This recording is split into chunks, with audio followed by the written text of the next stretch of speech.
Qala Rasulullah sallallahu alaihi wasallam, "Laisa minna man lam yarham saghirana wa yuwaqqir kabirana." Yang mafhumnya, bukanlah daripada golongan kita, yakni golongan mukminin yang sempurna, jika ia tidak menyayangi yang kecil dan menghormati yang tua. Hadis ini diriwayatkan oleh At-Tirmizi.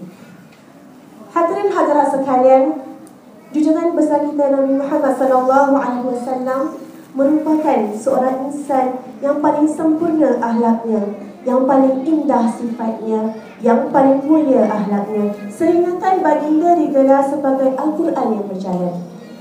Dan saya pasti hadirat setiap ibu bapa menginginkan anak yang saleh dan salihah dan juga berpendidikan. Jadi Ustazah, persoalannya di sini, bagaimanakah cara Rasulullah ataupun apakah contoh yang boleh diambil daripada cara Rasulullah mendidik anak-anak? Tafadhali Ustazah. Bismillahirrahmanirrahim. Alhamdulillahi Rabbil Alamin. Wassalatu wassalamu ala Rasulillahil Amin wa ala alihi wa sahbihi ajma'in. Subhanaka la ilma lana illa ma 'allamtana innaka antal alimul hakim. Rabbi shrah li sadri wa yassir li amri wahlul 'uqdatam min lisani yafqahu qawli. Rabbi yassir wa la tu'assir wa tammim bil khair. Terima kasih kepada saudari pengerusi majlis yang Ustazah hormati, pengerusi Madrasah As-Saghaf, Mudir Madrasah As-Saghaf, dan seterusnya para ustazah, para asatizah, tuan-tuan, ibu bapa, anak-anak, adik-adik yang dikasihi sekalian. Sekali lagi, Assalamualaikum warahmatullahi wabarakatuh. Apa khabar semua? Alhamdulillah. Ustazah harap pertemuan kita pada petang ini, para ibu bapa, tuan-tuan dan puan-puan sekalian, berjalan dalam keadaan yang santai sahaja. Bolehkah? Ya, di mana Ustazah benar-benar kalau boleh dalam pertemuan kita pada petang ini, kita lebih banyak berkongsi. Ya, berkongsi, mungkin perlukan pandangan juga daripada ibu ayah, para asatizah di bawah sana, bukan sahaja mendengar daripada pihak Ustazah. Apapun, sebelum kita terus kepada perbincangan tentang pendidikan anak-anak ini, Ustazah sekali lagi mengucapkan jutaan terima kasih kepada madrasah yang sudi menjemput Ustazah untuk bersama-sama bersilaturahim dengan orang Singapura. Ada pantun sikit boleh ke? Buah bidara, kuih bahulu, orang Singapura, I love you. Terima kasih. Jadi Alhamdulillah Ustazah baru sampai saja. Ini adalah kali pertama Ustazah sampai di Singapura selepas Ustazah pernah datang masa kecil sangat, umur 6 tahun. Ya, jadi ya Allah, excited sampai tu tak habis lagi. Lepas tu naik ke tingkat 3, naik tangga. Ya, jadi dia punya mencungap tu belum habis lagi tuan-tuan dan puan-puan sekalian. Apapun, Alhamdulillah, Ustazah bersyukur sangat takdirnya. Ya, bukan kebetulan, tapi takdirnya kita bersama-sama dalam dewan ini. Ustazah bukan yang terbaik. Ya, Ustazah tahu di bawah ini ada para asatizah, ada ibu-ibu dan bapa yang jauh lebih berpengalaman. Ya, tapi sedikit sebanyak pengalaman yang Ustazah ada, sedikit sebanyak pengetahuan yang Ustazah ada, tak simpan dalam hati, tak simpan dalam fikiran. Sebaiknya kita rasa sangat seronok untuk berkongsi supaya dapat dimanfaatkan oleh orang ramai, insya-Allah. Ustazah difahamkan majlis kita pada hari ini juga sebenarnya bersempena dengan Maulidur Rasul sallallahu alaihi wasallam. Ya, jadi Ustazah ingin memulakan tuan-tuan dan puan-puan sekalian dengan sebuah hadis Nabi sallallahu alaihi wasallam yang berbunyi, "Ma qa'ada qaumun maq'adan la yadhkuruna Allah azza wa jalla wa yusalluna 'ala an-nabiy sallallahu alaihi wasallam illa kana 'alaihim hasrah yawm al-qiyamah wa in dakhalul jannata li thawab." Tidaklah duduk suatu kaum dalam satu-satu majlis, bertemu mana-mana orang dalam satu-satu perhimpunan, la yadhkurunallah, dan dia tidak mengambil masa untuk ingat kepada Allah Azza wa Jalla. Wa yusalluna 'alan nabi, dan tidak pula dia berselawat kepada Rasulullah sallallahu alaihi wasallam, illa kana 'alaihim hasrah, kecuali wajib dia menyesal, rugi bila yaumal qiyamah, hari kiamat. Wa in dakhalul jannata lithawab, walaupun dia boleh masuk syurga dengan pahala-pahala, dengan amalan biiznillah, dengan rahmat Allah Azza wa Jalla. Jadi maknanya apa tuan-tuan dan puan-puan sekalian? Ya, kita kan selalu berjumpa kan, selalu bertemu, bukan jumpa ustazah. Puan-puan selalu tak jumpa dengan kawan-kawan?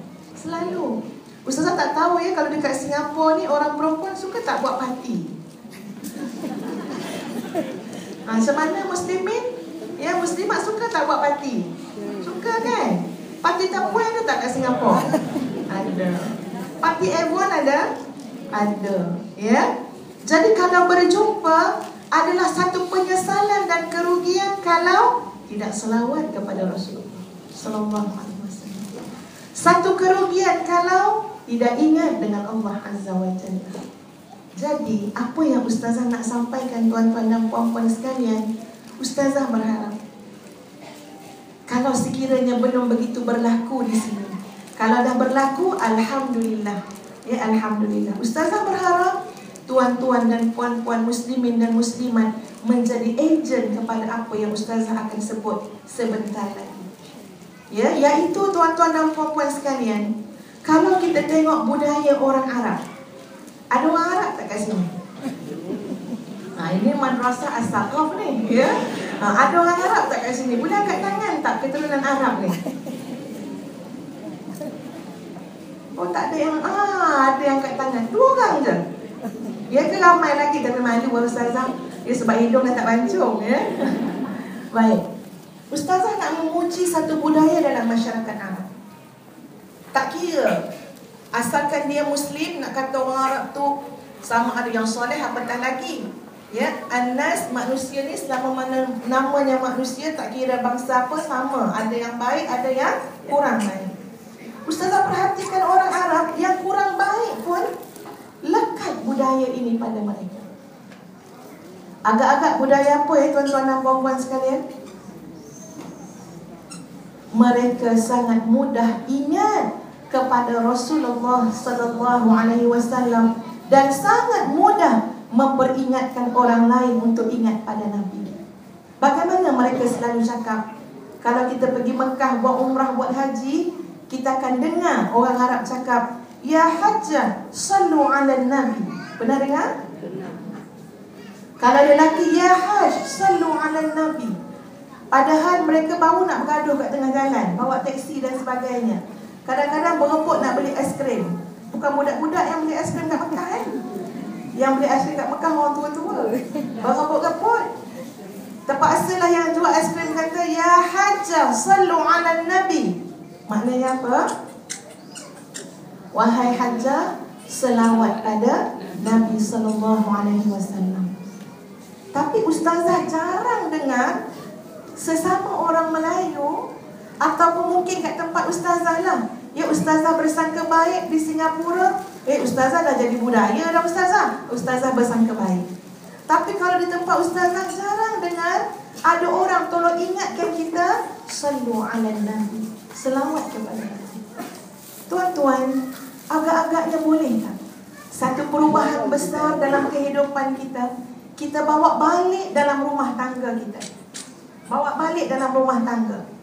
Tengok anak kita macam nak marah, dia macam nak merajuk, macam nak buat PL. Orang sini faham tak perkataan PL? Faham kan? Dia adik-beradik dengan fa'il. Fa'il mudhari', fa'il amar, ya. Dia nak buat PL, dia nak buat perangai. Kita kata apa? Dek, sallu ala Nabi.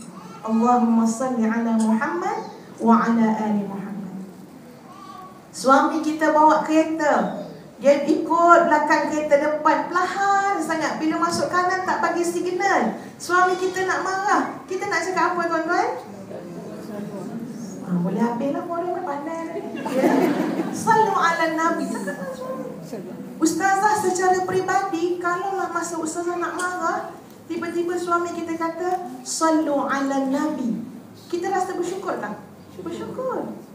Ya, sebab ustazah tak nak tuan-tuan kita menyambut tiap-tiap tahun Maulidur Rasul sallallahu alaihi wasallam, tapi tidak ada apa yang berubah dalam hidup kita, khususnya kehidupan berkeluarga. Padahal perkara yang sangat asas. Nabi sallallahu alaihi wasallam bersabda, ya, man shalla alayya salatan wahidah sallallahu alaihi 10 salawat. Dan ustaz yakin tuan-tuan dan puan-puan hafaz semua hadis tu. Barang siapa selawat kepadaku sekali, Allah selawat kepadanya 10 kali. Tapi tuan-tuan, cuba kita tanya, apa makna Allah selawat kepadanya? Ustazah baca bagaimana Ibnu Qayyim sebut, di antara maksud Allah berselawat kepada kita ialah Allah mengeluarkan kita daripada satu keadaan yang tidak baik kepada keadaan yang lebih baik. Kalau kita dalam zulumat, dalam kegelapan, selawat, Allah keluarkan kepada nur cahaya. Kita dalam kesempitan, selawat, Allah keluarkan menuju kepada kelapangan. Kita jahil, selawat, Allah keluarkan menuju kebijaksanaan. Kita miskin, selawat, Allah keluarkan menuju kekayaan. Sebab itu kalau kita rasa nak marah, selawat, Allah datangkan pintu kesabaran. Sebab itu pada ustazah, kita lah sebagai ibu dan ayah, ya, asap anak kita, sallu ala Nabi, sallu ala Nabi, sallu ala Nabi. Cari barang hilang, sallu ala Nabi. Sebab Allah akan keluarkan kita daripada keadaan yang kita tidak suka, keadaan yang tidak baik kepada yang lebih baik. Tuan-tuan dan puan-puan sekalian, ustazah nak berkongsi pengalaman tentang selawat ini. Boleh ke? Ini lama kan ceramah ni, katanya sampai maghrib. Jadi boleh sharing-sharing ya. Puan-puan dan tuan-tuan, ustazah pernah dijemput oleh satu negeri di Malaysia, ya. Nama negeri itu ialah negeri ... Ya, cek dalam peta tak jumpa lah, ya. Rahsialah. Jadi dia kata, ustazah, kami nak jemput ustazah ceramah untuk pesalah-pesalah Juvana. Juvana pun di Singapura pun guna nama Juvana barangkali, ya, iaitu remaja-remaja yang buat kesalahan jenayah tapi di bawah umur. Dalam 90 orang lebih, lelaki semua. Ustazah pun setujulah, baik insya-Allah. Jadi pada hari yang ditetapkan, ustazah travel ke negeri tersebut. Sebelum ceramah, Jabatan Kebajikan Masyarakat Negeri panggil ustazah. Dia kata, ustazah, kita bagi taklimat sikit. Okeylah. Jarang ceramah ada taklimat pada penceramah. Ya, jarang ya. Okeylah, tak apalah, bagi taklimat pun. Ustazah pun pergi taklimat. Dia kata, ustazah boleh ceramah ikut sukati selama 3 jam. Moderator tak ada sorang-sorang. Selama 3 jam. Okeylah, ustazah boleh lagi lah 3 jam, insya-Allah lah, ya. Dengan syarat. Dengan syarat, ya. Ustazah tak boleh tegur pelajar-pelajar. Kalau dia buat benda yang ustazah tak suka pun, ignore, buat tak nampak. Jadi saya kata, macam tu ceramah pada Juvana tak boleh tegur. Kenapa, ustaz tanya? Dia kata sebab kami dah pernah buat program, bila penceramah tegur, penceramah marah, mereka terus memberontak. Salah seorang daripada mereka bangun, pergi kat belakang dewan, bukan dekat luar, kat belakang. Mereka bahasanya terkencing kat belakang tu. Bukan kat luar dewan, kat dalam. Terkencing menghadap kepada peserta. Jadi kawan-kawan dia yang lain-lain tu bersorak-sorak. Bila dah bersorak-sorak dan menjerit-jerit, jadi macam huru-hara.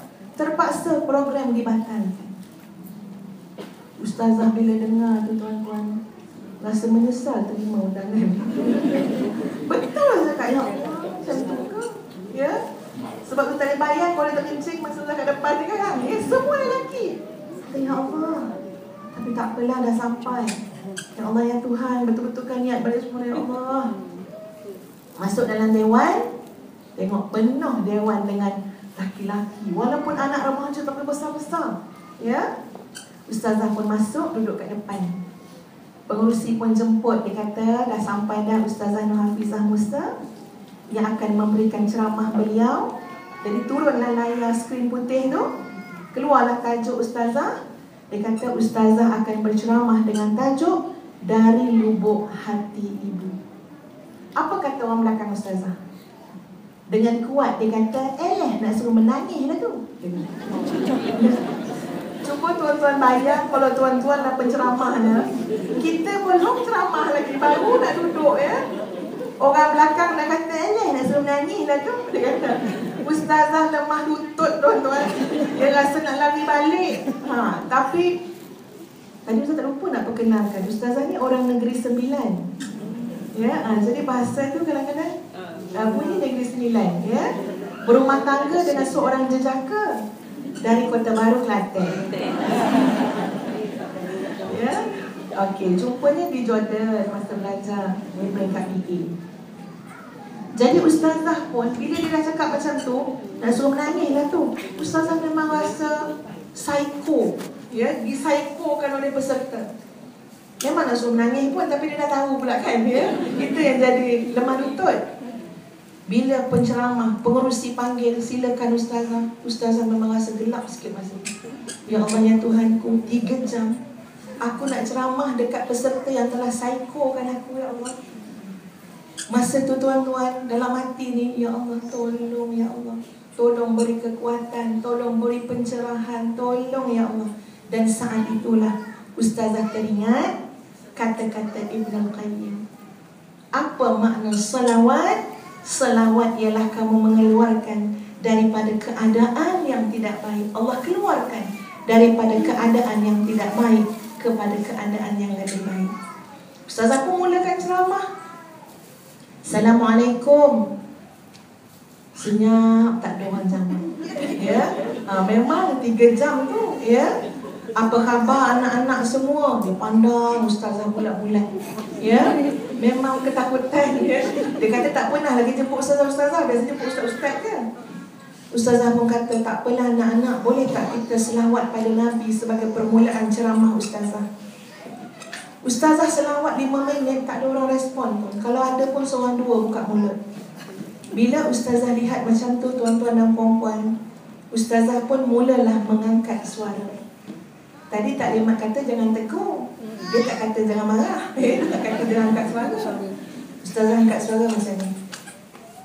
Anak-anak semua, kamu kalau tak layan ustazah, tak kisahkan ustazah, ustazah tak kisah sebab ustazah bukan sesiapa dalam hidup kamu. Kamu kalau tak pedulikan mak ayah kamu pun, ustazah tak heran. Ustazah dah tengok rekod-rekod kamu semua, kamu memang ada masalah dengan mak ayah kamu. Tapi kalau kamu buat sombong dengan Nabi Muhammad SAW, kalau kamu buat tak indah dengan Rasulullah SAW, yang ini ustazah bimbang Allah akan bayar cash pada kamu. Sebab ini adalah kekasih Allah. Tuan-tuan jangan takut pula. Ustazah ni cerita yang dulu ni, ya. Bukan marah kat tuan-tuan ni, ya. Ustazah angkat suara. Cerita macam mana Nabi SAW didatangi Jibril dan Nabi kata amin, amin, amin. Sahabat tanya, kamu aminkan apa ya Rasulullah? Nabi kata, Jibril datang beritahu kepada aku 3 golongan yang Allah halau masuk neraka, dan aku setuju, malah mengaminkan halaulah 3 golongan. Siapa? Di antaranya ialah orang yang bila disebutkan tentang Rasulullah SAW, mereka buat tidak peduli. Agak-agak macam mana jadi anak-anak tu bila sana marah. Mereka yang tadinya kerusi menghadap ke kanan ke kiri, mula meluruskan kerusinya menghadap ke kanan. Agaknya takutlah kot, ya. Jadi masing-masing pun berselawat sampai 15 minit. Bergema dewan dengan selawat. Dan subhanallah tuan-tuan dan puan-puan sekalian, ustazah melihat sendiri bagaimana kesannya bila Allah berselawat kepada kita. Man shalla alayya salatan wahidah sallallahu alaihi wasallam. Daripada anak-anak yang tak pedulikan ustazah, anak-anak yang mempersendakan ustazah asal-asalnya, tiba-tiba masing-masing, ya Allah, tak cukup masih 3 jam, angkat tangan, belakang angkat tangan, ustazah, saya nak luah perasaan saya. Semua pakat nak meluah belaka. Ya, dengarlah anak-anak Jovana meluahkan perasaan. Kita boleh menangis dengar dia meluahkan perasaan. Sebab jarang orang nak mendengar perasaan mereka. Sampai habis dah masa dah habis dah ni, kamu nak makan pula. Habis dah masa, depan ni meja kan, keliling pula meja ustazah. Bau ni boleh tahan, ya, keliling ni. Ustazah kata dah tu pergilah makan. Ada seorang tu kata, ustazah, saya boleh berubah dengan satu syarat. Saya kata, apa syarat kamu? Syaratnya saya kena balik KL ikut ustazah. Sampai jadi manja budak tu, ya. Kesan selawat, ya Allah. Bukan kesan ceramah ustazah, kesan selawat. Sebab tu pada ustazah, kalau kita ada anak-anak yang hatinya keras, bapa-bapa anak yang hati keras, ramai juga ya. Atau ibu-ibu anak yang hati keras, tolong terapikan dengan selawat. Terapikan dengan selawat. Dan ustazah telah melihatnya. Dalam pengalaman peribadi tersebut, Hezano Jabatan Kebajikan Masyarakat, ustazah buat apa ke anak-anak ni? Saya tak buat apa-apa, saya seadanya saja. Tapi permulaan yang baik, ustazah fikir, bila kita menjemput pertolongan Allah, menjemput barakah, menjemput rezeki ilmu, rezeki hidayah dalam bentuk selawat ke atas kekasih Allah Rasulullah sallallahu alaihi wasallam. Ya, jadi mudah-mudahan kita semua boleh aplikasikan dalam rumah tangga kita sikit-sikit sallu ala nabi. Boleh tak tuan-tuan? Di peringkat sekolah madrasah As-Saghaf juga, ya, apa-apa hal cikgu-cikgu akan kata sallu ala nabi. Sambil-sambil sallu ala nabi, jangan cupit pula. Sallu ala nabi, sallu ala nabi. Ajar anak-anak murid kita, dia nampak ustazah nak marah, ustazah sallu ala nabi. Lagi bagus. Subhanallah. Benda nampak simple tuan-tuan, tapi kadang-kadang puluhan tahun kita tak aplikasikan dalam hidup. Betul kan?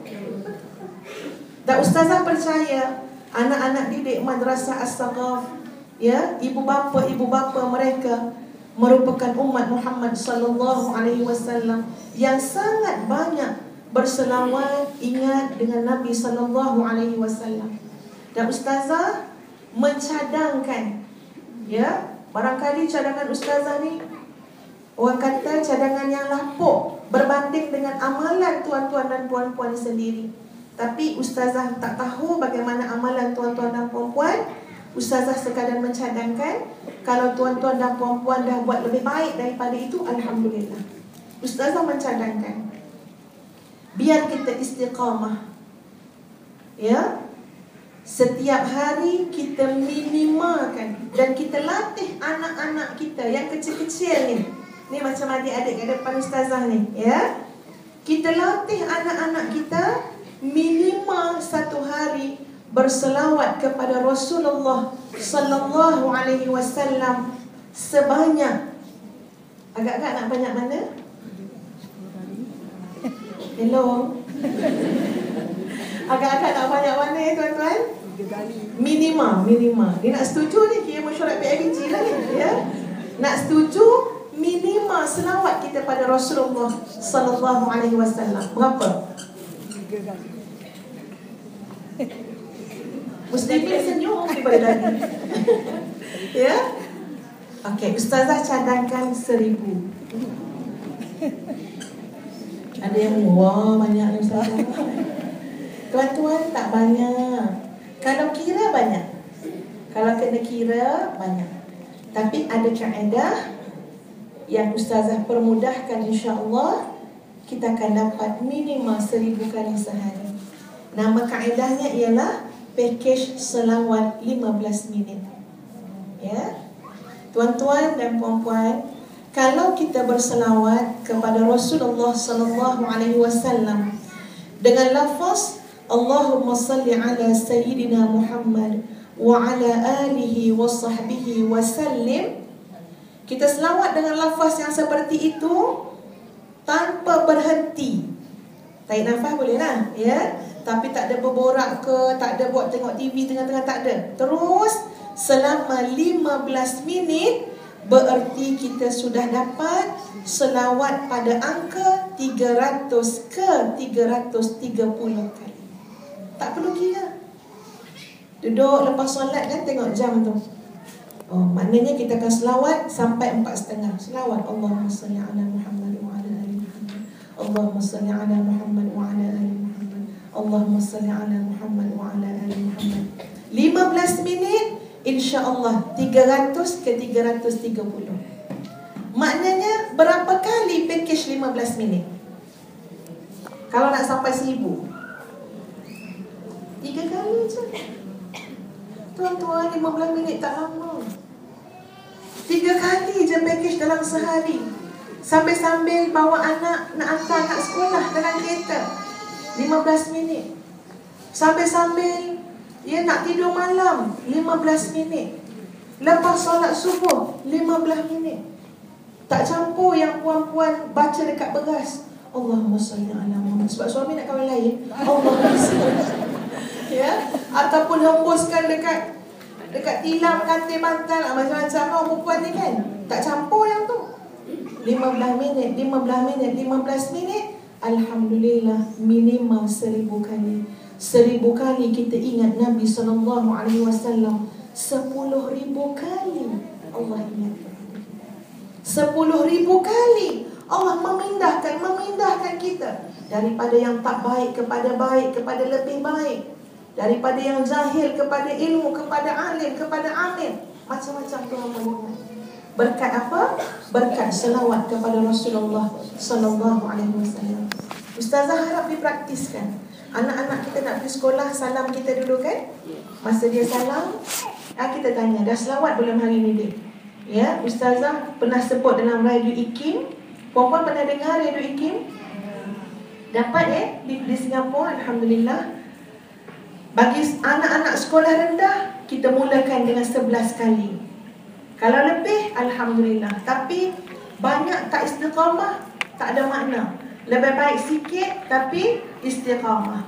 11 kali, masa kita pegang dia salam, dia nak ke sekolah, sama-sama selawat dengan mak ataupun ayah, mohon barakah. Biar masuk ilmu tu dalam dada anak-anak kita, sampai jadi amalan kepada dia, ya, membantu dia dunia dan akhirat. Jadi mudah-mudahan perkara yang sederhana saja tuan-tuan dan puan-puan sekalian, tapi dapat kita terapkan dalam rumah tangga.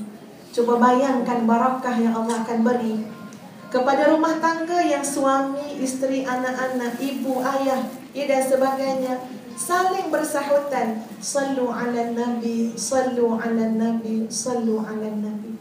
Ya tuan-tuan dan puan-puan yang dirahmati Allah sekalian, Ustazah berbalik kepada soalan tadilah. Ya, ini tadi tu tak soalan tak jawab lagi tu, ya. Itu baru mukadimah kepada Maulidul Rasul sallallahu alaihi wasallam. Bagaimana mendidik anak-anak? Ustazah percaya di hadapan ini ada ibu ayah yang pengalamannya subhanallah, ya, pasti jauh lebih baik untuk berkongsi pada petang ini. Tapi Ustazah dengan rasa rendah diri tuan-tuan, ya, inginlah berkongsi sikit sebanyak apa yang tahu bagaimana sebenarnya permulaan, ya, kepada pendidikan anak-anak ini, tak kira kecil ataupun besar. Ustazah nak kongsikan tuan-tuan. Satu hari itu Ustazah pergi ke satu negara, tak payah sebutlah negara mana ke apa, ya. Ustazah dengan suami menziarahi sekolah dekat sana. Kami turut serta qiyamul lail dekat sana, ya.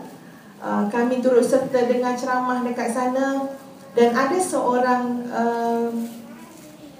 pengetua lah ataupun pengasas kepada madrasah itu, ya, dia ni memang banyak sekali.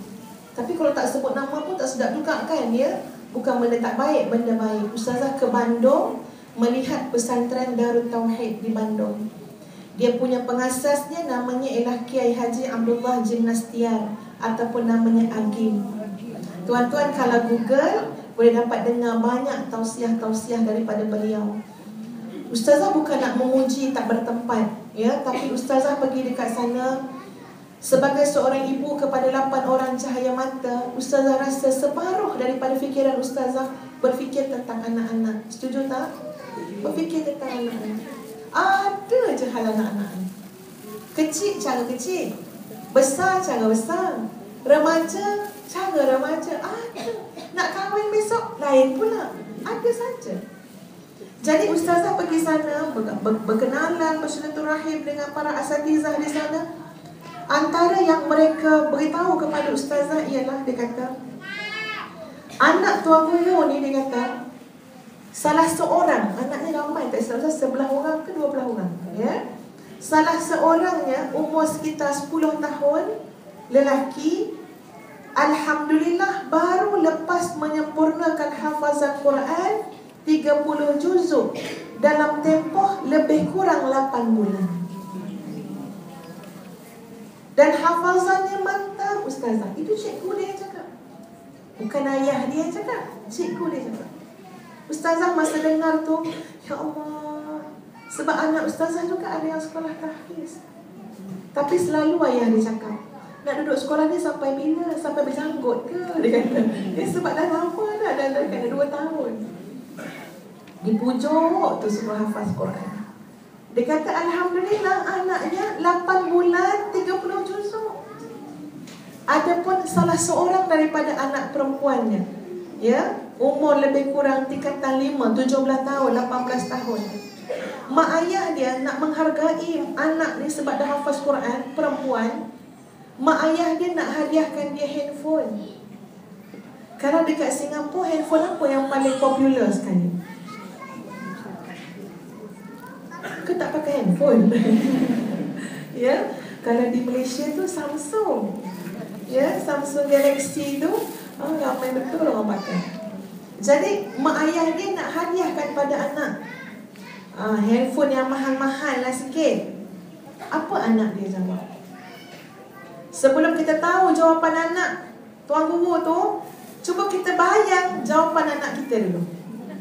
Kalau kita tawar kat anak kita, ni Umi nak belikan handphone Samsung ni, Galaxy Note 3. Boleh bayang tak jawapan dia apa? Agaknya time-time tu juga dia ajak kita ke kedai. Ya, padahal kita kata hujung tahun nak beli tu. Ya. Ustazah boleh bayang anak ustazah akan respon bagaimana? Anak sekolah rendah dah pandai demand nak handphone kat kita. Ya, padahal suruh tolong buang sampah je. Tolong buang sampah ni, hadiah dia apa? Oh, Masya Allah. Ya. Adapun anak dia jawab macam mana? Dia kata tak payahlah. Ya, tak payah. Ustaz tak ingat dia panggil Umi ke dia panggil Mama ke apa. Anggaplah dia panggil Umi. Tak payahlah Umi, tak payahlah Abi. Ya, sebab kakak bimbang kalau kakak ada handphone akan mengalih perhatian kakak daripada Al-Quran dan menuntut ilmu. Ustazah dengar terlopoh. Ya Allah, baiknya anak. Bila tengok tuan punya tubuh memang berakhlak. Ya, kita nampak sekali pandang kita dapat gambaran lah gambaran. Bila time dengar ceramah beliau, ustazah seperti tuan-tuan masa tu duduk macam ni. Ustazah angkat tangan. Habis ceramah, habis tausiah dia. Saya kata, Ustaz, saya nak tanya mewakili sahabat-sahabat saya. Ustaz buat jemaah yang ramai masa tu, 40 lebih. Iaitu, apa rahsia Tuan dalam mendidik anak-anak? Sebab ustazah dimaklumkan anak-anak ustaz, ya alhamdulillah telah hafaz Quran. Kemudiannya masuk dalam bidang profesional pula, ya. Ada yang dihantar ke Jerman lah, yang dihantar ke banyak negara lah, negara Arab pun ada. Jadi kami rasa macam kena tanya dengan ustaz, apa rahsia mendidik anak-anak? Ikut resepi ustaz dan juga ustazah isteri beliau. Tuan-tuan rasa apa jawapan dia? Ikutlah, ada juga yang macam ustaz tu, ya. Maknanya resepinya sama.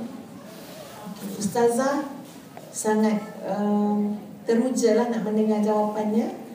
Dan dia kata dia dah cuba macam-macam perkara dalam pendidikan untuk anak-anak. Baca buku buat, baca buku buat, dengar orang cakap buat, dan cuba. Dan masing-masing setiap cara itu insya-Allah akan memberi kesan. Tetapi dalam pengalaman peribadi beliau kata ada beberapa perkara yang menjadi asas sebab terlalu hebat dan dahsyat kesan berbanding yang lain-lain. Terlalu hebat dan dahsyat. Dia kata itu pengalaman peribadi dia membesarkan belasan anak. Jadi tuan-tuan dan puan-puan sekalian, rahsia daripada ustaz tu dengan isterinya ialah dia kata ibu ayah kena bertaubat kepada Allah Azza wa Jalla. Itu rahsia. Mak ayah kena bertaubat dengan Allah. Sebelum kita sungguh anak kita ni macam-macam harapan dekat anak kita. Ya, ikut sedap fikiran kita je. Dek, doktor jadi doktor. Ikut sedap kita je. Ya. Dek, hafal Quran 30 juzuk patut engineer. Yang ini hafal Quran 30 juzuk pegawai. Ikut sedap kita je semua anak kita.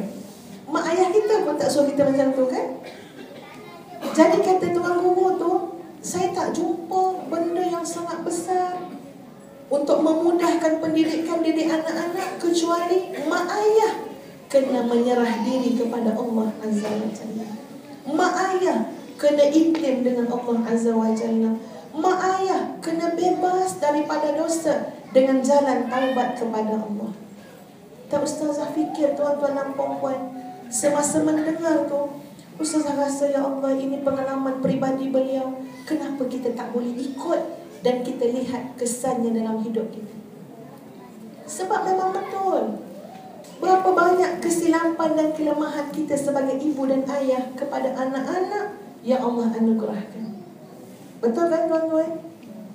Ustazah baca buku tajuknya dalam bahasa Melayu bila diterjemahkan, ya, pendidikan anak-anak cara kenabian. Bagaimana salah seorang ulama dia kata pada isteri dia ketika mana isteri itu menyusukan anak dia. Ya, dia kata, wahai isteriku, jangan kamu susukan anak kita seperti mana binatang menyusukan anak. Sebelum tu saya nak tanya dulu dengan puan-puan, tanya puan-puan dulu. Sepanjang puan-puan mengandung, bersalin, menyusukan anak, ada tak suami puan-puan, suami kita bagi nasihat tentang penyusuan? Ada tak? Ataupun tahu tolak je, ambil susukan, tolak je anak tu. Ada tak yang kita ingat?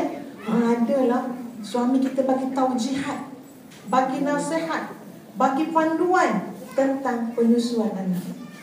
Kalau ada boleh angkat tangan. Ustazah nak bagi hadiah insya-Allah. Tapi hadiah tak pergi beli lagi. Dia kata nak pergi mana? Gelang. Jarang jumpa tuan-tuan. Tapi tengok ulama tadi, dia kata dengan isteri dia, kamu jangan susukan anak seperti mana binatang menyusukan anak. Binatang menyusukan anak semata-mata kerana kasih sayang. Kalau kita susukan anak semata-mata kerana kasih sayang, ibarat kata ulama tadi tu, macam tak ada beza aja dengan lembu kambing.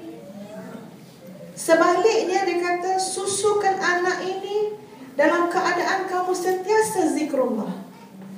Dan kamu berdoa, ya Allah, semoga tiap titisan yang ditelan oleh anak ini menjadi darah daging yang tidak akan sekali-kali mensyirikkan kamu. Sebaliknya sentiasa teguh mentauhidkan kamu dalam hidupnya.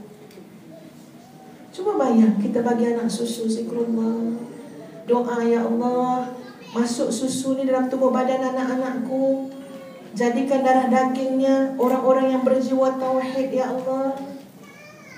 Ustazah ketika baca tu tuan-tuan, duduk termenung, teringat balik kata-kata daripada ya ustaz dekat Indonesia tu. Dia kata banyakkan bertaubat kepada Allah. Langsung ustazah terasa, ya Allah, kalau seorang ibu dan ayah muhasabah diri mereka, istilahnya kalau bahasa ustazah lah, melampak-lampak. Ya, boleh faham tak melampak-lampak puan-puan? Maknanya sangat banyak kelemahan dan kekurangan kita yang kita perlu mohon ampun daripada Allah. Macam mana kita menyusukan anak? Dia mau buat menyusukan anak. Ya, kadang-kadang menyusukan anak sampai tengok cerita Hindustan. Sedih bukan main buat Hindustan. Ya, sebab hero dia mati. Tapi lepas 2 minit dia hidup balik di Hindustan Hero mati, menangis-nangis. Anak kita sampai terminum air mata kita. Dia kata, kenapa masin lagi ni air mata mak. Menyusukan anak sambil tengok TV, sambil tengok sinetron, sambil tengok cerita Hindustan. Perangai anak pun dia berubah. Bila ingatkan balik, ya Allah ya Tuhan, rasa macam nak mengandung balik, nak menganak balik, nak menyusukan anak balik. Sebab aku terlupa ya Allah. Saat yang sangat penting, momen yang penting dalam kehidupan seorang anak, ketika mana dia disusukan. Dan ibu tersebut mengasuh anaknya, memastikan barakah susu yang masuk dalam tubuh badan anak-anak dengan zikrullah. Kita tak buat sehabis baik, astaghfirullahalazim, astaghfirullahalazim. Tubna ilallah. Aku taubat pada engkau. Betul kan tuan-tuan? Dan bila kita bertaubat pada Allah, aura kita lain. Aura kita lain. Kita tak perlu bercakap teruk-teruk dengan anak-anak. Bila kita berada pada satu tahap aura yang sangat positif, yang dekat dengan Allah, Allah permudahkan kerja-kerja kita. Kadang-kadang kita tak payah lagi dah berleter dengan anak-anak, kita cuma panggil nama je. Kak Long, oh Kak Long. Tiba-tiba dia jawab, ayolah Umi, nak solat dah ni. Dia kata, kita tak suruh dia solat pun, kita baru panggil dia. Tapi subhanallah, Allah hantar mesej tu kepada anak kita sebelum seorang ibu bercakap. Nak solat dah ni Umi. Panggil pula anak kedua, ayolah nak ngaji lah ni Umi. Kita tak suruh lagi, tapi mesej telah dihantar oleh Allah Azza wa Jalla dalam hati anak-anak kita. Sebab tu tuan-tuan dan puan-puan sekalian, seorang ibu dan ayah, kata kunci yang paling penting dalam pendidikan anak-anak ialah qudwah hasanah, contoh yang baik. Ustazah dengar satu ceramah dalam YouTube, Ustazah dengar seorang penceramah bangsa Arab, di mana tajuk ceramah tu kalau diterjemahkan ialah generasi Al-Quran. Dia kata berapa ramai mak ayah yang suruh anak macam-macam, jadi hafiz Quran, ya, jadi macam-macam lah, mufti lah, apa benda. Tapi dia kata mak ayah tu sendiri tak jadi seperti mana yang mak ayah cakap pada anak-anak. Dia namakan itu sebagai kesalahan yang terbesar dalam pendidikan anak-anak, iaitu ya, kita tak menunjukkan teladan yang baik. Betul tuan-tuan. Kadang-kadang seorang ibu boleh kata dengan anak dia, anak dia pada madrasah ni balik rumah, kata, "Dik, hafazkan Quran, baca Quran." Dia tunjuk ke anak, duduk situ baca Quran. Dia tunjuk tu dengan remote TV. Duduk situ. Kenapa mak dia tunjuk dengan remote TV? Lepas tu mak nak tengok TV, anak baca Quran. Betul tak puan-puan? Jadi kuranglah barakah dia, kuranglah dalam pendidikan tu. Tapi subhanallah, Ustazah ingat cerita, ya, macam mana seorang ayah dekat satu negeri di Malaysia, Terengganu. Ayah tu ada anak, Ustaz tak ingat dengan tepat, mungkin anak dia 17 orang kot, ataupun 18 orang, 2 ibu. Ya, 2 ibu. Daripada ramai anak tu, bila kita tanya dengan dia, "Pakcik, berapa orang anak pakcik yang hafaz Quran?" Dia kata, "Hafaz Quran, kejap ya, nanti pakcik kira." Oh, Masya Allah, nak kira. Oh, yang sulung lagi. Lepas tu dia kata 10 orang. 10 orang hafaz Quran. Wallahualam, dia tak silap ustazah lah, salah seorang anaknya ada yang jadi imam di Singapura. Wallahualam, ada tak imam orang Malaysia kat Singapura? Ya, wallahualam. Yang itu ustazah dengar tanpa tak dapat nak sahihkan dia. Jadikan satu benda yang mengagumkan, 10 orang anak hafaz Quran. Ibarat kata berebut anak-anak tu besok nak bawa ayah dia, nak pakaikan ayah dia mahkota, nak iring ayah jemput masuk syurga. Berebut 10 orang anak.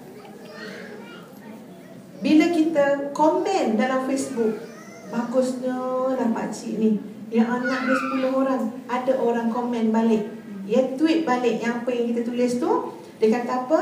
Dia kata, saya kenal pakcik ni. Pakcik ni berniaga dekat sebuah pasar. Tiap-tiap pagi dia datang naik basikal, bawa barang-barang jualan dia, sayur lah, keropok lah, ya. Dan dia kata pakcik ni memang patut anak dia 10 orang hafaz Quran. Sebab saya selalu tengok pakcik ni bila sampai dekat pasar, dia akan bentangkan kain, susun barang jualan dia. Lepas dia susun barang jualan dia, dia ambil Quran dan dia baca. Dia baca, dia baca, dia baca, sampai datang orang nak beli, nak tengok apa yang dia jual, letak Quran sekejap, dia layan. Lepas orang beli ataupun orang tak beli, orang dah pergi, dia ambil Quran balik, dia baca. Dia berhenti kalau ada orang nak beli.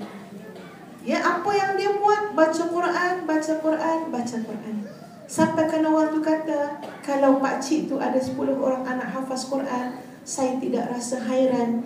Sebab saya dah pernah hairan tengok pakcik tu terlalu banyak baca Quran. Bayang tuan-tuan, pakcik tu bukan sesiapa. Tak pernah keluar TV, tak pernah keluar radio, tak pernah Singapura jemput pakcik tu ceramah. Ya, tak pernah. Tapi Allah bukan lihat popular ke, glamour ke. Allah bukan lihat tu. Dia mujahadah dirinya untuk baca Quran. Susah di situ, Allah berikan mudah pada anak-anaknya. Ya, anak-anak dia pernah kata, tuan-tuan, ayah dia sangat tegas dalam bab Quran. Tak pandai baca Quran, disuruh pandai. Dah pandai baca Quran, ditambah tarannum. Ya, dah boleh tarannum, hafazan Quran satu persatu ayah. Dia kata pernah ayah dia, ya, bila dia orang semua main-main dalam rumah, tiba-tiba ayah dia balik. Ya, ayah dia bagi salam, Assalamualaikum. Anak-anak cepat-cepat berkumpul. Sadaqallahul azim. Anak-anak sebab takut nanti abah suruh baca lagi. Tapi abah tahu lah, anak kan, tahulah otak tak otak ni kan. Dia kata ambil Quran, baca balik semula. Macam tu sekali ayah dia dengan Al-Quran. Sebab tu tuan-tuan, ustazah bukan berceramah depan anak-anak, ustazah berceramah depan ibu dan ayah. Sama, seiring kita perbaiki diri kita, Allah perbaiki anak-anak. Seiring. Bukan kita meletak harapan yang bukan-bukan, yang hebat-hebat pada anak-anak kita, tapi kasihan mereka. Mereka tak nampak di mana role model, di mana. Di hafal Quran, di orang hafal Quran yang Allah sayang. Betul, tapi anak kita mencari mana contoh-contohnya. Hafal Quran, dia hafal Quran hati tenang, dia mencari mana ketenangan mak ayah dia. Betul kan tuan-tuan? Ya, sebab itu seorang ibu dan ayah yang baik benar, dia memang meniatkan kebaikan pada anak-anaknya sejak daripada anak dalam kandungan lagi. Ini pun satu hal juga yang menyebabkan ustazah setuju sangat seorang ibu dan ayah kena banyak bertaubat kepada Allah. Bagaimana yang kita belajar daripada kisah Maryam alaihissalam. Ya, ketika mana mak Maryam nakkan anak. Masa Maryam dalam kandungan lagi, ibu Maryam telah bernazar, berniat, kita kata anak ini akan dihantar berkhidmat, ya, di Baitul Muqaddis ketika itu. Sebab itu bila kita perhalusi dalam pendidikan awal anak-anak, sepatutnya seorang ibu ketika mana dia mengandung, dia telah meniatkan anak itu untuk kebaikan. Dan niatnya, ya Allah, anak yang ni aku nak hantar sekolah madrasah Asagov contohnya lah, ya. Biar jadi penghafaz Quran, biar jadi pendakwah, ya Allah, yang Engkau redha. Bukan manusia je redha, Allah redha dengan anak ini. Kita dah patut berniat dengan anak sejak anak dalam kandungan. Soalan ustazah kepada tuan-tuan dan puan-puan, ada berniat tak masa anak dalam kandungan? Kau mengandung pun tak berniat? Tiba-tiba kandung ustazah, ya.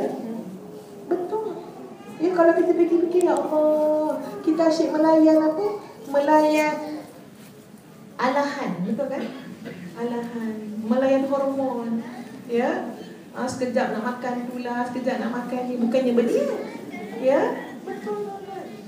Ustazah ada satu hamba Allah yang ini diceritakan oleh seorang ustaz, ya. Ustaz nama Ustaz Farhan dekat Malaysia.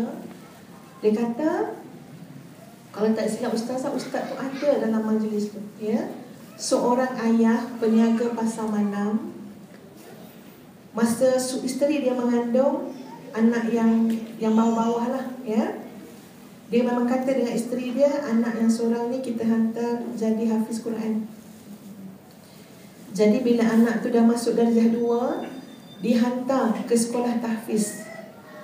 Setiap petang ayah peniaga pasar malam ni akan ambil anak tu, bawa dekat tempat pasar malam, sebab tak dan nak hantar balik rumah. Beli satu kerusi malas, anak tu akan duduk kat situ, baca Quran, esok nak tasmiyah dengan ustaz. Mula-mula anak tu tak seronok, ya, popek-popek mulut dia. Tapi ayah dia kata, abah tak sempat nak hantar balik. Tiap-tiap kali dia ambil anak dia naik van buruk pasar malam tu, dia selalu nasihat anak dia. Ya abah ni, sejak kamu dalam kandungan lagi abah berniat kamu jadi anak-anak yang soleh. Ya, jadi hafiz Quran. Dan macam-macam nasihat dia. Cuma ustazah pendekkan cerita, rupa-rupanya ayah tadi umur dia tak panjang. Anak tu usia lebih kurang 11 ataupun 12 tahun, ayah tu meninggal dunia. Pada hari jenazah ayah tu disolatkan dekat sebuah surau di Johor, di Johor. Habis solat tu, tiba-tiba anak tu datang menangis jumpa Tok Imam. Ustaz, dia menangis. Ustaz ni duk pujuk dia, sabarlah. Ya, besok kamu jumpalah ayah kamu kat akhirat besok. Tak ustaz, saya bukan menangis sebab tu. Saya menangis sebab saya nak minta tolong. Saya tak tahu nak buat macam mana. Kenapa? Tanya Tok Imam. Ustaz, jangan tanam lagi ayah saya. Sebab ayah saya ada hajat. Dan ayah saya selalu sebut dalam van masa ambil saya pulang daripada sekolah. Imam tanya, ayah kamu hajat apa? Abah selalu cakap, dek, besok kalau abah meninggal dunia, abah tak rasa bangga pun orang lain jadi imam solat jenazah abah.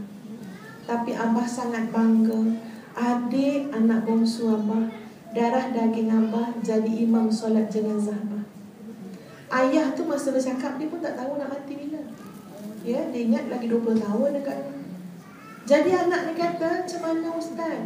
Kalau ustaz kemumikan ayah saya, macam mana? Sebab abah dah pesan, mesti saya jadi imam.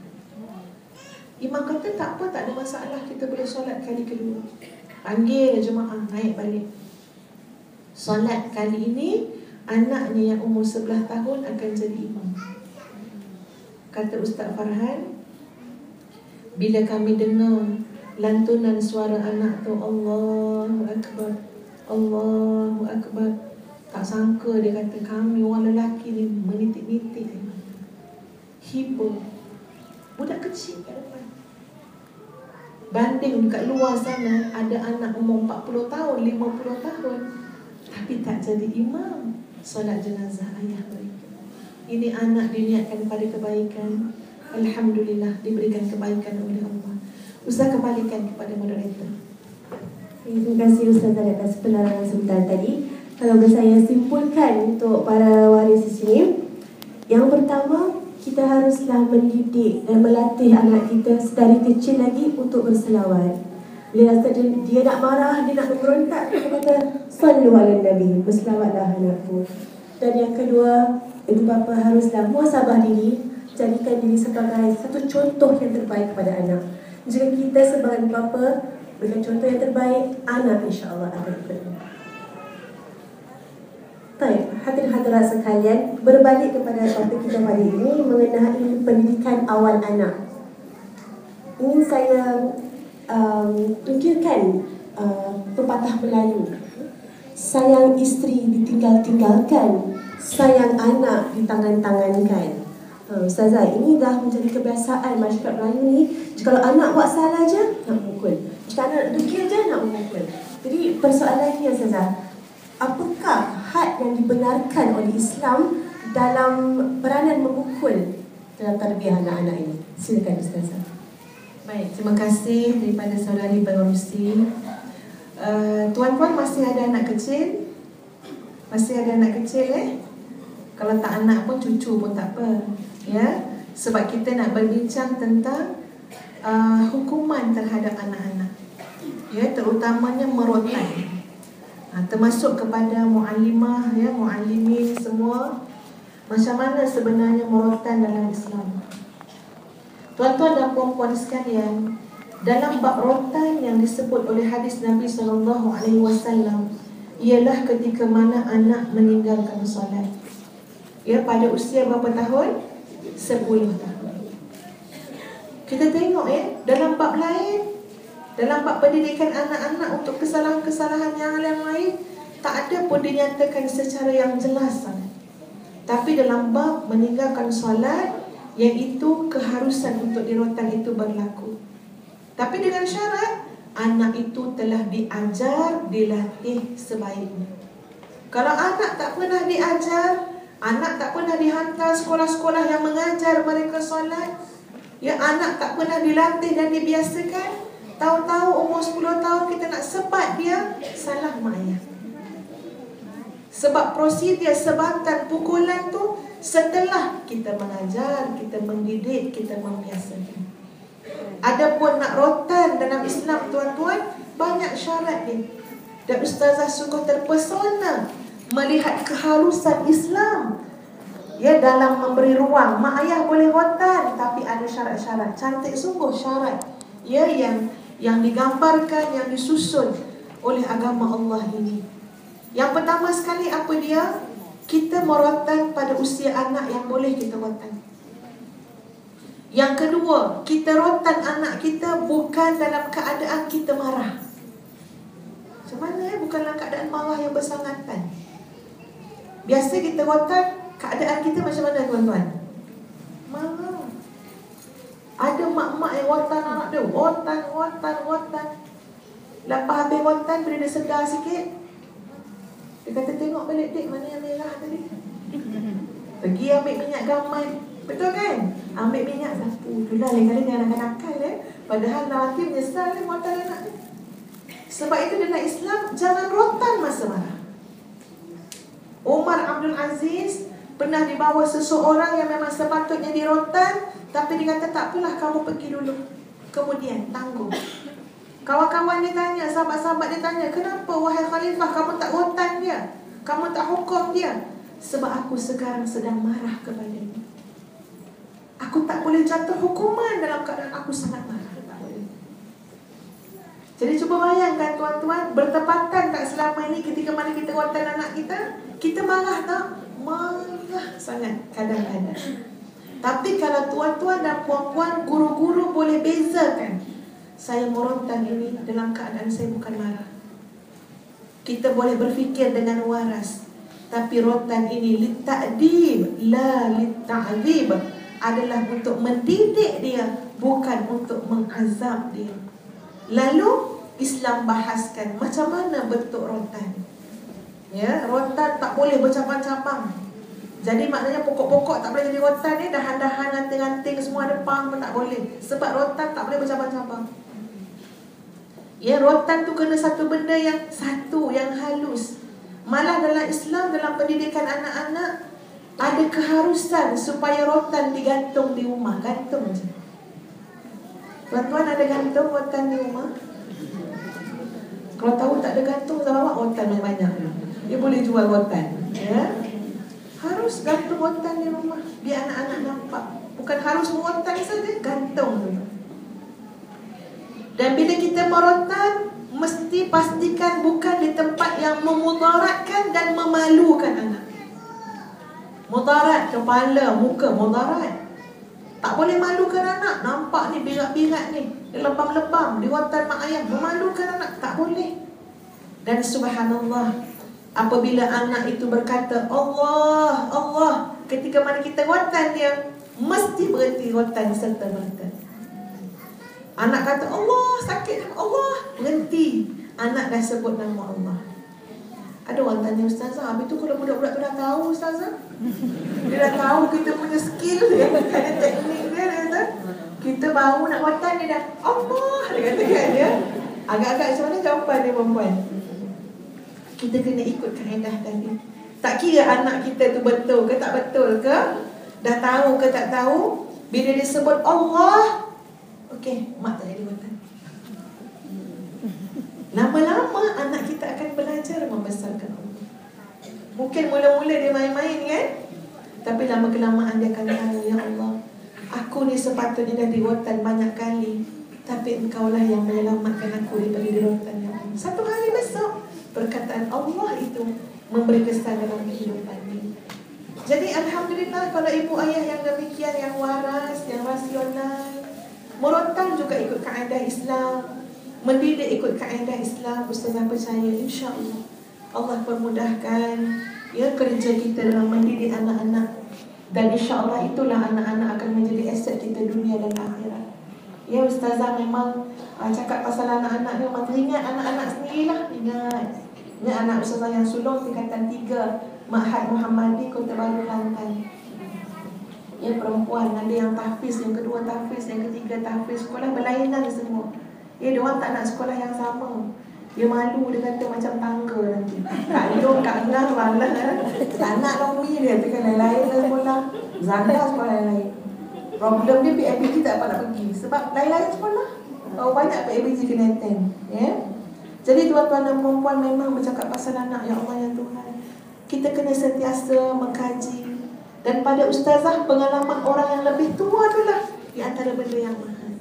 Tanya mak ayah kita, tengok macam mana ustaz-ustaz kita mendidik anak-anak mereka. Subhanallah. Tuan-tuan dan perempuan sekalian, bukanlah bagus sangat keluarga Ustazah biasa je, tapi Ustazah sangat mengagumi ayahanda Ustazah dan bonda Ustazah dalam mendidik kami. Sangat mengagumi. Dan kami tak dapat melakukan seperti itu ataupun lebih baik daripada itu buat masa ini. Tuan-tuan, Ustazah anak kelima daripada 6 orang adik-beradik. 6 orang ambil aliran agama. Ya, walaupun ada dulu salah seorang dihantar ambil aliran sains sebab abah kata abah nak seorang jadi doktor. Tapi tak boleh juga, akhirnya balik ke agama juga. Aliran agama. Yang ini beberapa perkara yang Ustazah nak sebut sebagai satu ibrah yang kita ambil daripada orang lain.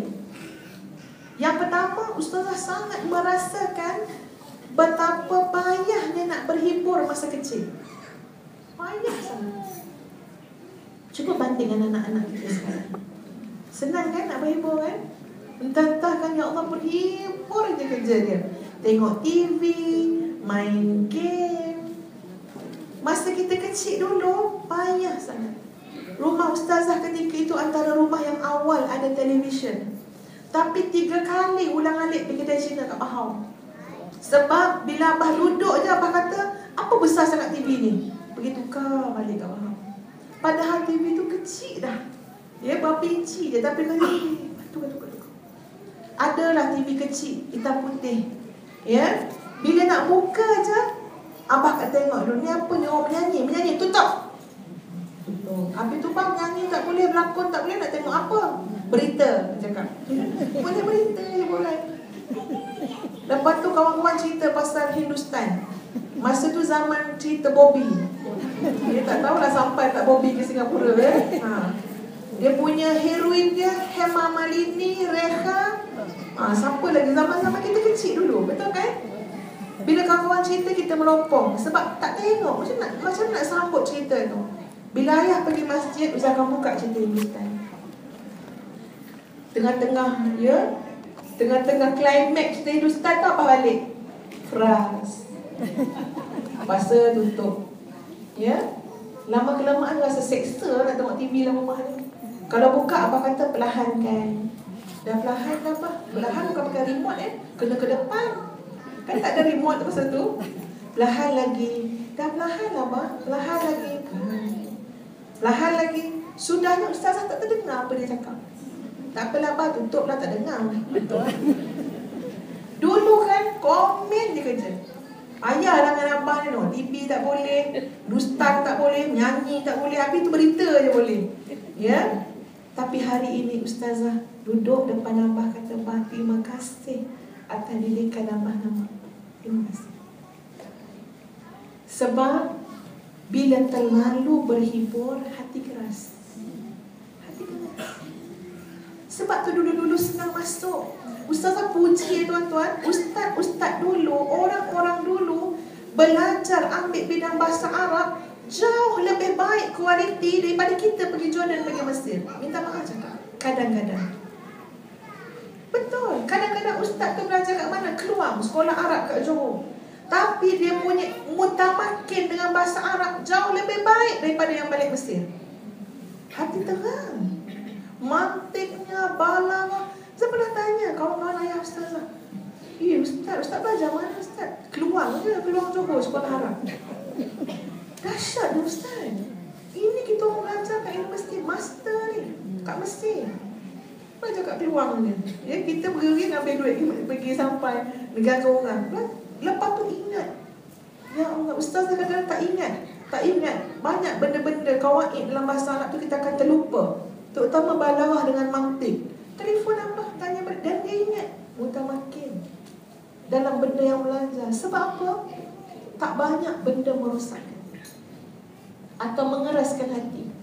Satu hari saya cuba nak pinjam permainan anak-anak, game anak-anak. Ya, masa tu tak ada kerja, pinjam game, mainlah game yang blok-blok tu. Ya, ada blok-blok. Kalau kita masukkan, penuhkan blok tu, dia meletup bom, kan? Ya, pinjam. Rupanya sedap main game. Sedap main game. Leka main game. Sampai fikir, tak semayang lagi ni, tak solat lagi, solat. Allahu Akbar. Bismillahirrahmanirrahim. Datang game tu. Ya? Blok-blok tu datang. Masuk bom. Kenapa ni? Baru main sekejap, datang ganggu dalam kita punya fikiran. Sampai Ustazah buat rumusan, ya Allah ya Tuhan, aku baru main sekejap, tiba-tiba fikiran kita terganggu. Kita payah nak konsentrasi, payah nak khusyuk, payah nak fokus. Bayangkan anak-anak kita yang kita pujuk dia dengan game. Main dia, tak apa. Sehari-hari main sebab mak nak layan tetamu, contohnya. Ya, tak ada alternatif lain nak bagi. Ustazah bukan tak bagi berhibur, boleh. Tapi kita sebagai ibu ayah, tengok kesan dia pada anak kita. Kita tahu dos mana yang diperlukan, mana yang dah terlebih dos. Ya, kalau tidak, solat pun tidak khusyuk, belajar pun tidak fokus. Jadi belajar hanya nama belajar, tidak benar-benar menyerap sebati dalam diri dan tubuh badan. Itu memang Ustazah perasan sangat. Satu benda kita kena hargai mak-mak ayah kita di zaman-zaman dulu. Ya, satu, mereka sangat jaga dari sudut hiburan. Ya, Ustazah ada seorang kawan yang sebaya dengan Ustazah juga. Dia kata betul, mak ayah dia walaupun tak alim sangat, ya, tapi tak pernah benarkan anak-anak dia pergi tengok wayang dan sebagainya. Jadi betul, kita kurangkan dari sudut-sudut yang boleh merosak, mengeraskan hati ni, bagus.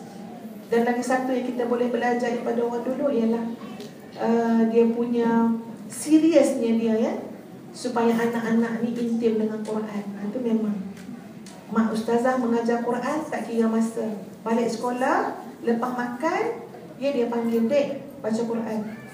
Kadang-kadang sambil-sambil dia mengacau, dia nak buat agak-agak untuk petang, kan, dia kacau dululah tengah hari tu.